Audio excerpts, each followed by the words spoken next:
The most common procedures that I do are spinal procedures on the neck, the cervical spine, and the lower back, what we call the lumbar spine.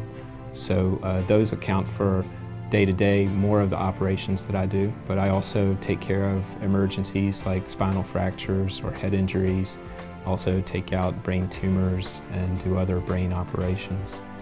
I have a lot of responsibilities. I have patients in the office, I have patients that I see in the hospital. I'm covering emergencies for the emergency room and doing surgeries, sometimes 3 or 4 days a week. Thankfully, I've been practicing now for over 20 years, so I've been grateful to help a lot of patients, but I always recall some particular patients more than others. One lady I met was losing the use of her legs. She had just delivered a baby a few days earlier, and we found that she had a tumor in her spine.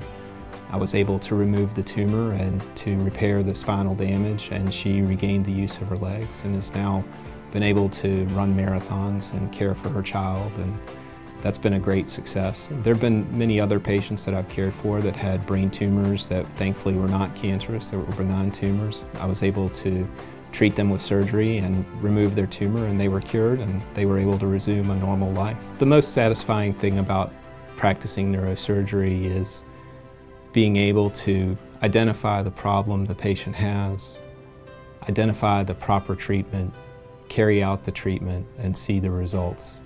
And I get to see that every day. So when I treat a patient with surgery, it's very hands-on. I can tell whether or not I've done a good job, and I can see the results occur very soon after the operation.